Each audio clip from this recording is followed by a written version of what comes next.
Data blocks are not mirrored, rather synchronized and fused together to mitigate I/O latency. Cache fusion is also interchangeably referred to sometimes as diskless reads. Was introduced in 2001 with the advent of Oracle 9i. Some of the great and amazing features that Oracle Cache Fusion provides are: number one, nodes can be added or removed in hot mode, which translates into zero downtime for the cluster as a whole. This provides online or hot elasticity and scalability. Database control and init files are stored and accessed on a shared cluster file system, which results in a fast, uniform, and read-consistent data image to the end user. Generally and typically, well-written applications scale out of the box with zero or very minimal tuning. Bert and Jeremy will talk about this in detail in a little while.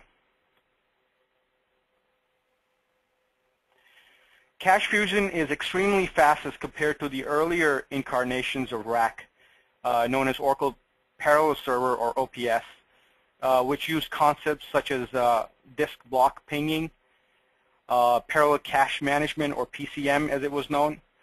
These paradigms and algorithms wrote each block to the disk before being accessed by other instances, which of course translated into a major degradation of performance. These problems were alleviated with the advent of cache fusion in 9i. In cache fusion, disk writes are eliminated when other instances request in-memory buffer blocks for updates or reads. This translates into a major performance boost in the whole cluster ecosystem. Cache fusion equals and is synonymous to shared cache architecture, where in-memory data buffer caches across all nodes are fused and synchronized into a single logical read-consistent buffer cache available to all instances. Sorry about the repetition. I'm just trying to get the point across. Upon request, buffer blocks are transferred in memory via the cluster private interconnect from instance to instance cache after the proper locking mechanisms with due checks and balances, etc., have been implemented. So let's talk about the 3 Gs, as I call them, which comprise cache fusion. They are global cache services, global cache service, global NQ service, and global resource directory.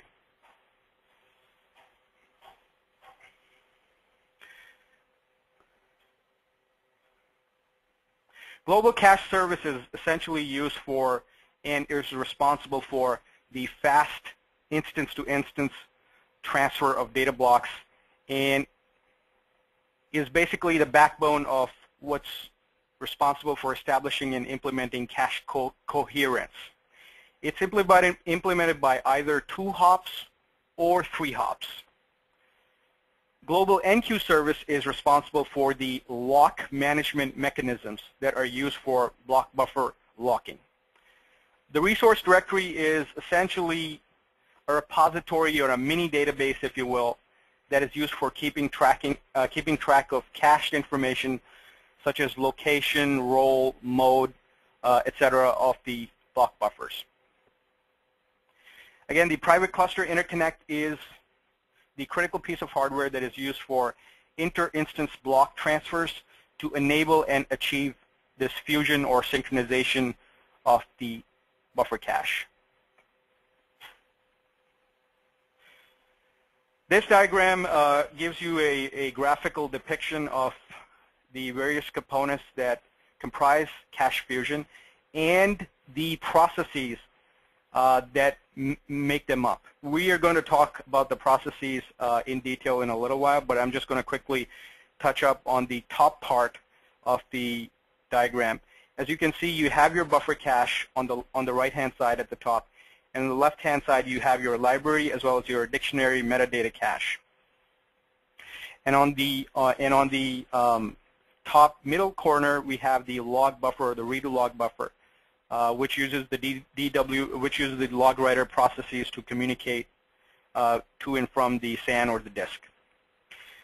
The rest of the process, I'm going to come back to the slide in a little while. Let's go to the next slide.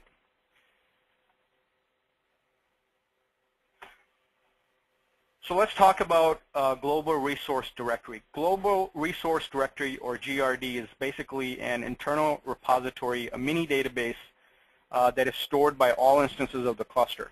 It's essentially used for keeping track of role, location, inventory, data structures, modes, such as consistent read, or CR as it's widely known, exclusive current, or XCUR, shared current, or SCUR, etc., of the block buffers.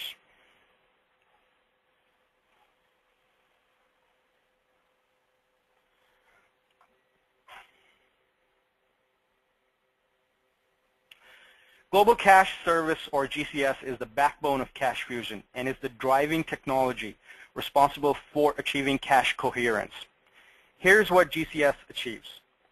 By maintaining the different block modes and transfer of data buffers amongst the instances, it significantly reduces the access time for buffers that are not currently present in the requesting instances buffer cache. The main driving process behind GCS is Lock Manager Server, or LMS. The LMS process implements and achieves remote messaging and is responsible for remote messaging amongst the instances. There can be up to 10, 0 up to 9, which is basically 10 LMS processes in a clustered instance. The general rule of thumb is less than equal to the number of physical cores. So if you have a quad, for example, 4-socket, 4-core, you have 16 CPUs within that box. It has to be less than equal to the number of actual physical cores. LMS is also the most active, the most widely used process within that achieves cache fusion.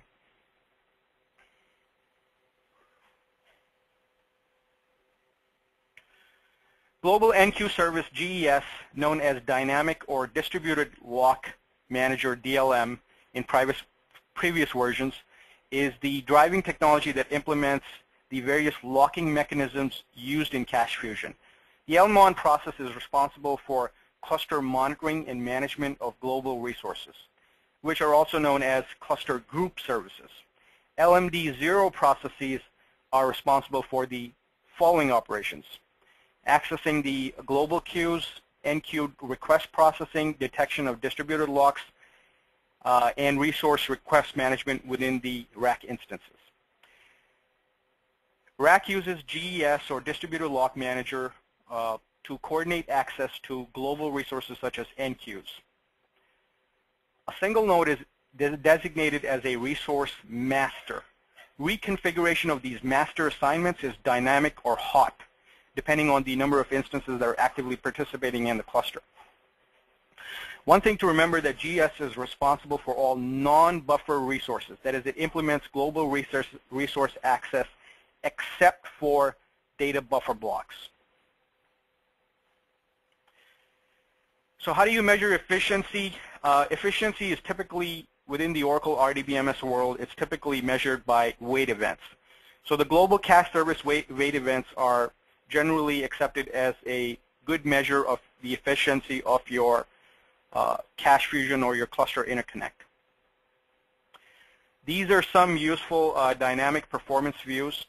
In the clustered world, you have a GV$ dynamic performance view, which corresponds to each $V$ view. So if you have, for example, $V$ cache transfer, you also have a GV$ cache transfer, which gives you sort of like a global picture amongst all the instances, except as opposed to a single instance. So coming back to this diagram and talking about the various processes, what are the various processes that comprise cache fusion, and what do they do?